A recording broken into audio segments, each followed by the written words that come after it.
The country club dining room gleamed with old money and older traditions. Crystal chandeliers hung from vaulted ceilings, casting warm light over tables dressed in cream linens and silver place settings. My parents' 40th anniversary celebration was exactly the kind of event they lived for. Elegant, expensive, and packed with everyone who mattered in their social circle. I sat at the family table in a simple black dress, the kind that was appropriate but forgettable. That had been my strategy for family events for the past 4 years. Show up, stay quiet, leave early. It worked reasonably well most of the time. Elena. My mother's voice carried across the table, sharp with forced cheerfulness. Mrs. Whitmore was just asking what you've been up to.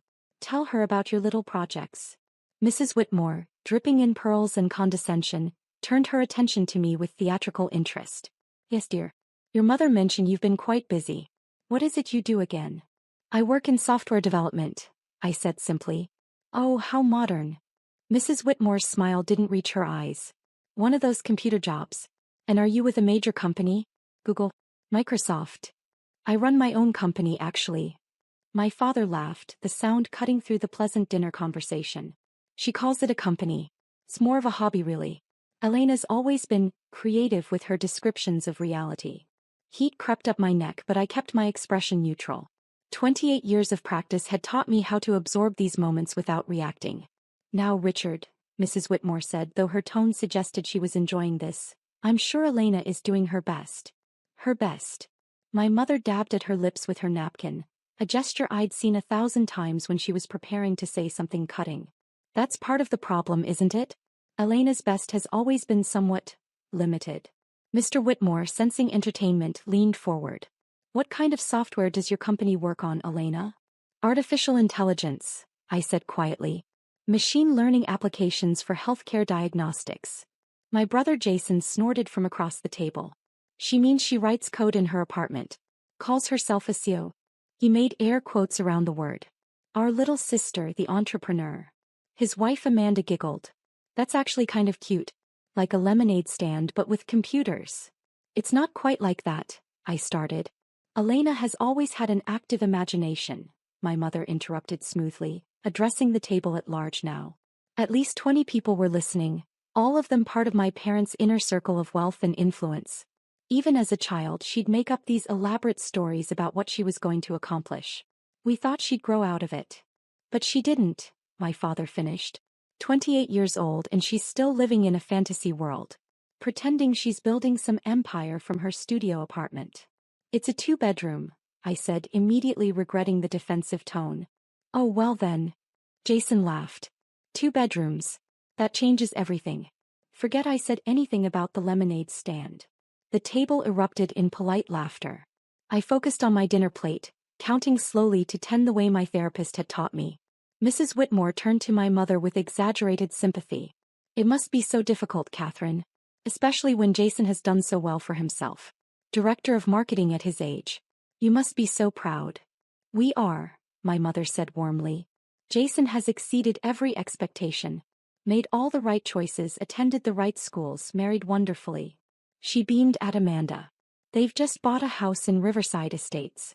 5 bedrooms, can you imagine? And Elena? Mr. Whitmore asked, his tone making it clear he knew the answer would be unflattering. Where does she live? The Arts District, my father said, making it sound like a slum. One of those converted warehouse buildings. Very bohemian. I like the neighborhood, I said quietly. It's central to the tech community.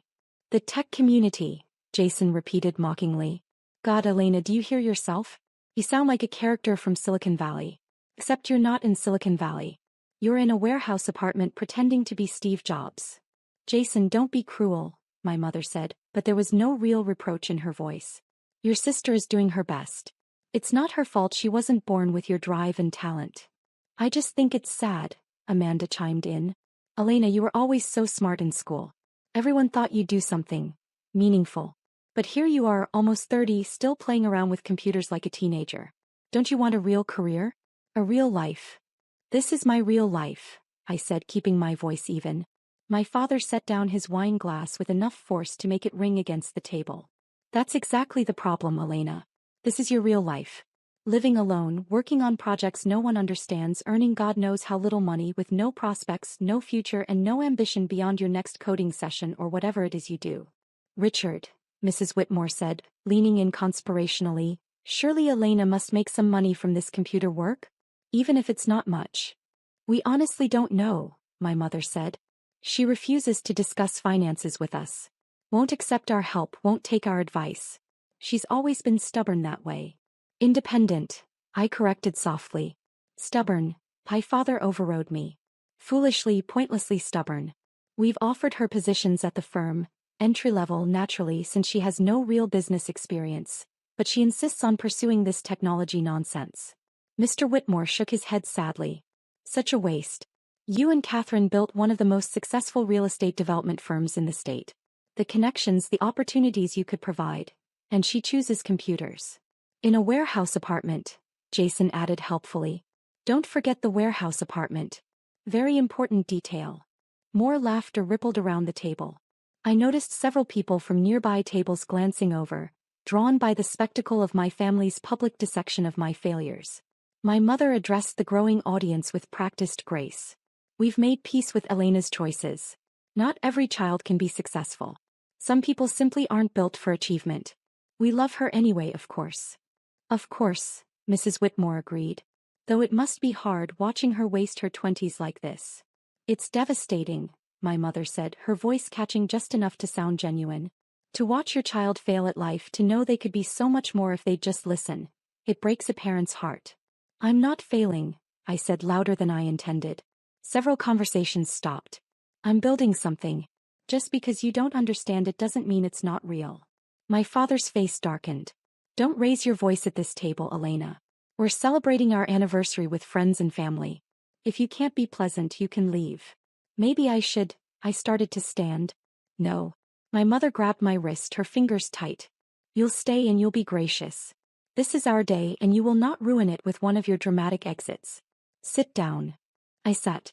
28 years old and I still couldn't quite defy my mother's direct commands. The problem, my father said, addressing the table again now that order was restored, is that Elena has never understood her limitations. We've tried to help her see reality, but she's convinced herself that she's some sort of genius entrepreneur. It would be funny if it weren't so sad. She couldn't succeed if she tried, he continued, warming to his theme. Several more people from nearby tables were openly listening now. She's just not built for it. Some people have what it takes. The drive, the intelligence, the social skills necessary for real success. Others. He gestured at me with his wine glass. Others play with computers and call it a career. My mother nodded along, her expression one of resigned disappointment. Such wasted potential. She could have been something. Could have had a real life. Instead, she's thrown it all away on this technology fantasy. Has she even made any money from this? Amanda asked. Like actual money? If she has, she's kept it very quiet, Jason said. Which tells you everything you need to know. If Elena had actually succeeded at anything, trust me, we'd hear about it. She'd make sure everyone knew. That's not fair, I said quietly. I don't broadcast my work because I prefer privacy. Privacy, my father scoffed. That's what failures call it when they have nothing to show for themselves. Privacy. Elena, successful people don't hide their success. They're proud of it. The fact that you've told us nothing about your supposed company in 4 years speaks volumes. Mrs. Whitmore patted my hand with false sympathy. Dear, there's no shame in not being as successful as your brother. Not everyone can be exceptional. Some people are just ordinary. And that's perfectly fine. Exactly, my mother agreed. We've been telling Elena this for years. Stop trying to be something you're not. Accept your limitations. Maybe find a nice entry-level position somewhere, meet a nice man, settle into a normal life. There's no shame in being average. I'm not average, I said, my voice barely above a whisper. No, my father agreed. You're below average. An average person would have recognized their shortcomings and adjusted accordingly. You're still chasing impossible dreams at 28. That's not average, Elena. That's delusional. The words hit like physical blows, but I'd learned long ago not to show the damage. I sat there, calm and composed, while my parents systematically destroyed me in front of 50 witnesses. Jason was scrolling through his phone now, smirking. Hey, Elena, remember that business plan you showed us 3 years ago? The one Dad called Science fiction written by someone who doesn't understand business? Whatever happened to that? I implemented it, I said simply. You implemented it, he repeated, making it sound absurd. Hey. And how's that going? Made your first million yet? His tone made it clear he expected the answer to be no. Before I could respond, Mr. Whitmore's phone buzzed. He glanced at it, frowned, then looked at it more carefully. His expression shifted from polite interest to confusion to absolute shock. That's odd, he muttered. What is? Mrs. Whitmore leaned over to look at his screen. Her eyes went wide. Oh my God. Several other phones around the room started buzzing in rapid succession. The soft notification sounds created a wave of electronic chirping that spread through the dining room like falling dominoes. My mother's phone lit up on the table. She picked it up, read something, and her face went pale. Richard. Look at this.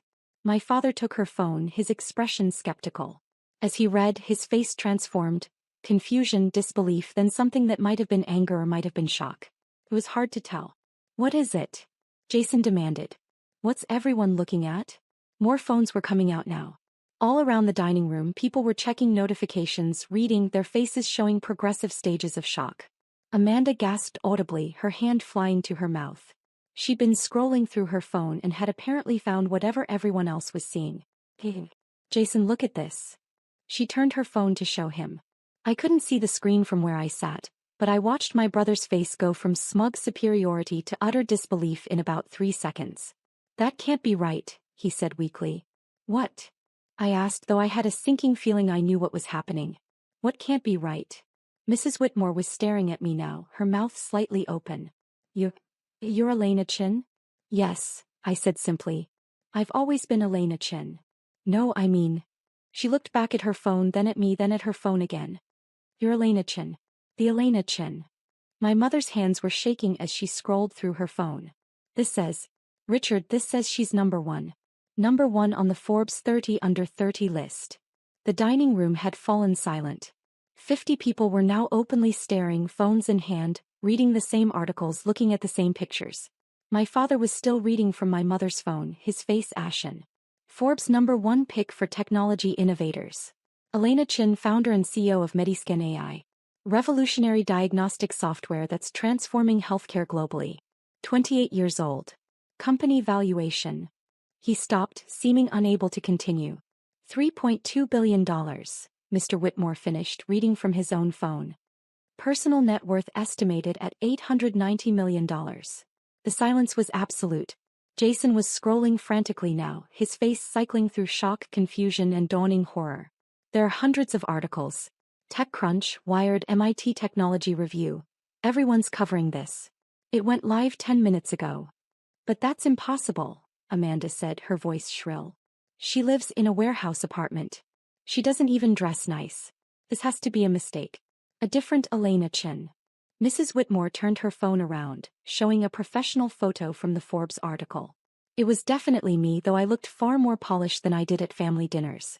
Does this look like a different Elena Chin? My mother was reading now, her voice hollow. Mediscan AI uses advanced machine learning algorithms to detect early-stage diseases from standard diagnostic images with 99.7% accuracy. The software has been adopted by over 2,000 hospitals worldwide. It's projected to save over 100,000 lives annually by catching cancers and other diseases years earlier than traditional diagnostic methods. Elena founded the company 4 years ago, my father read from another article. Working alone from her apartment, she developed the initial algorithms.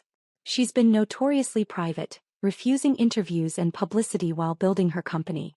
The Forbes 30 under 30 list represents her first major public exposure. More people were reading now, sharing details back and forth. Her software is being called the most significant diagnostic breakthrough in 50 years, someone said from a nearby table. Johns Hopkins just published a study on it, someone else added. Reduced false positives by 87%. The WHO is in talks to implement it in developing countries, another voice chimed in. Jason had found a video interview I'd done 3 months ago with MIT Technology Review, the only interview I'd agreed to, and only because they'd promised to keep it low profile until this month. He played it and my voice filled the dining room through his phone's speaker. The goal was never to make money, Video Me was saying. The goal was to save lives. Too many diseases are caught too late. If we can use AI to detect them earlier, catch them before they become terminal, we can fundamentally change healthcare outcomes globally. The business side was necessary to scale the technology, but the mission has always been patient outcomes. The interviewer's voice. Your software is now in hospitals across 6 continents. How does it feel to know you've created something that will save tens of thousands of lives? Humbling, VideoMe replied. And like validation that 4 years of 18-hour days were worth it. Jason stopped the video, his hand shaking slightly. Mrs. Whitmore was still reading, her voice stunned. It says here that you've donated $200 million to medical research. That you've established scholarships for 500 students from low-income backgrounds to study computer science and medicine. That you personally funded the installation of your software in 20 hospitals in underserved communities. The software in those hospitals is provided free of charge in perpetuity, Mr. Whitmore added, reading from another article. Elena Chin has stated that no hospital will ever be denied access to Mediscan AI due to inability to pay. My mother was crying now, tears streaming down her carefully made-up face. You did all this? In 4 years? While we... She couldn't finish the sentence. My father was just staring at his phone, scrolling through article after article. His face had gone from red to white to gray. You're worth $890 million. That's just an estimate, I said quietly. Based on company valuation and my ownership stake. The actual number fluctuates. Fluctuates, he repeated numbly. Jason found another article. Business Insider is calling you the most important healthcare innovator of the decade. They're comparing you to the inventors of the MRI and CT scan. That's generous, I said. I just wrote better software. Better software. Amanda's voice was nearly hysterical. You created technology that's saving lives all over the world and you call it better software?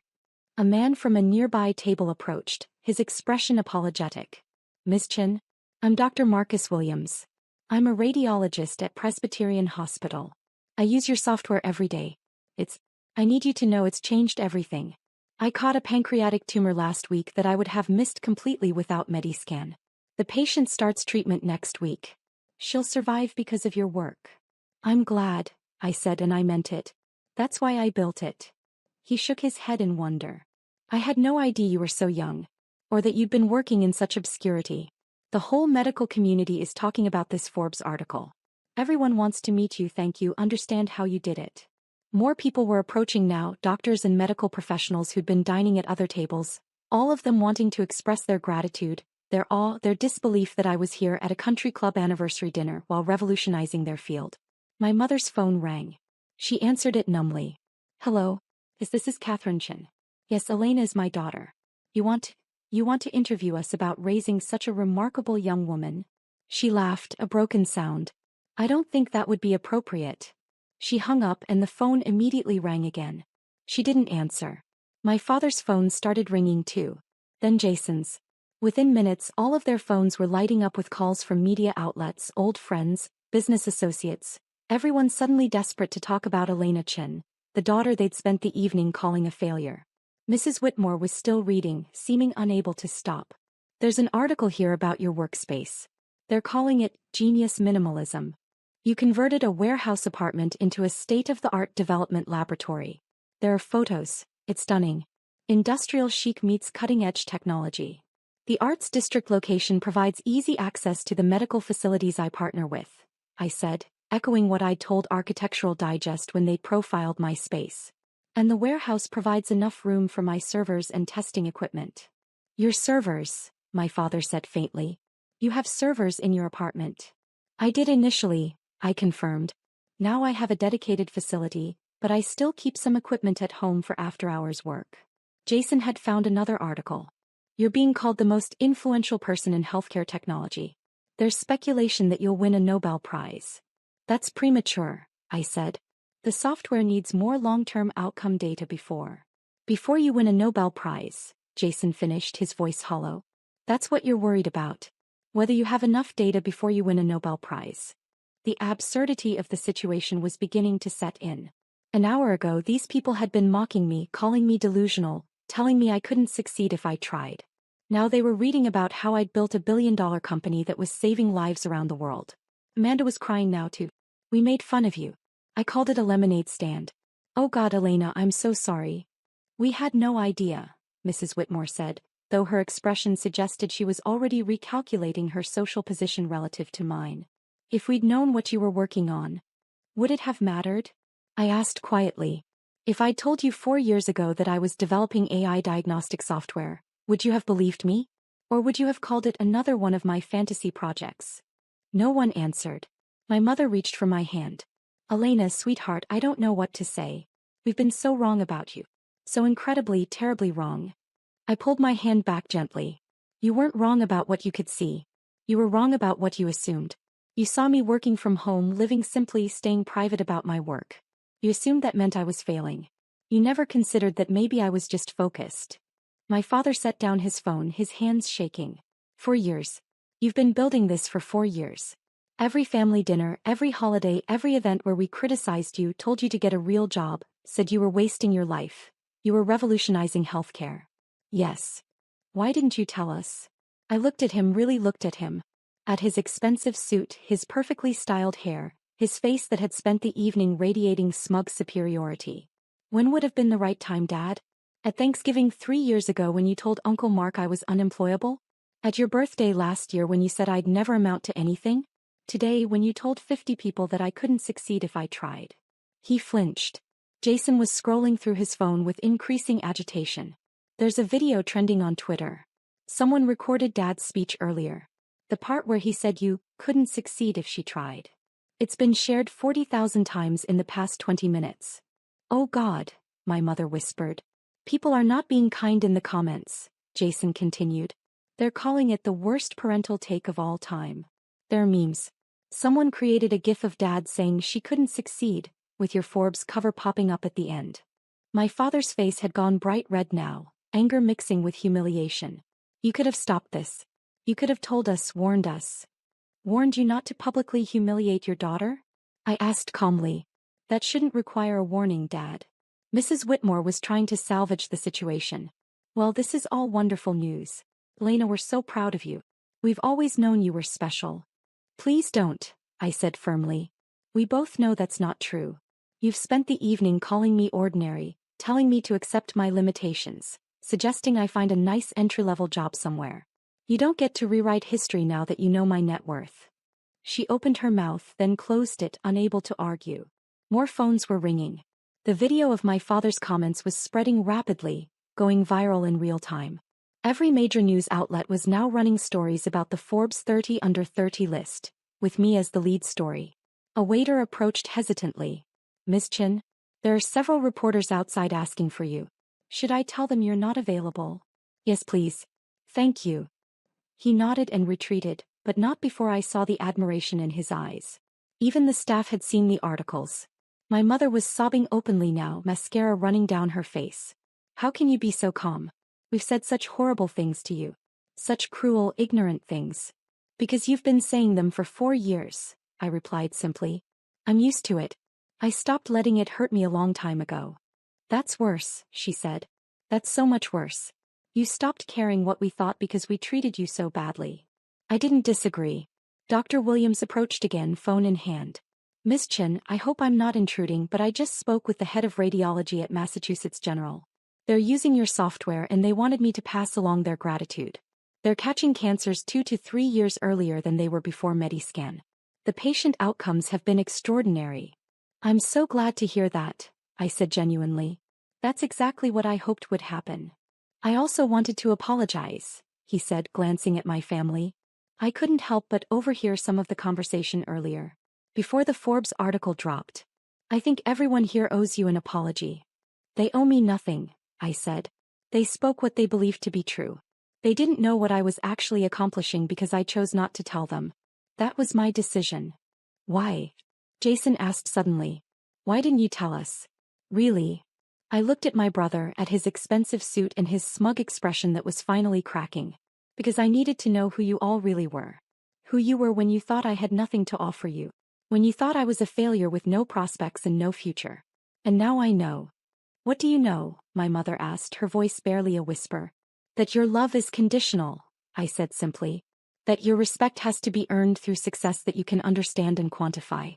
That I'm only valuable to you when I'm worth $890 million and featured on Forbes covers.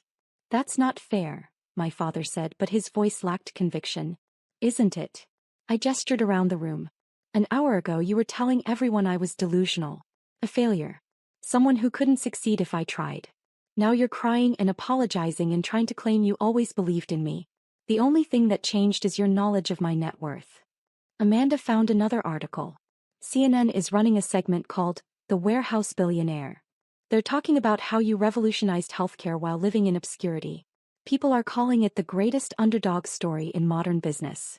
I was never an underdog, I said. I knew what I was building. I knew its value. Just because other people didn't see it doesn't mean I didn't. The country club manager approached, looking flustered.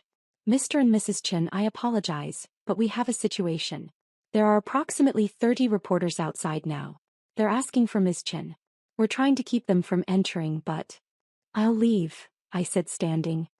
I don't want to cause more disruption to your celebration. No. My mother grabbed my arm. Please, Elena. Stay.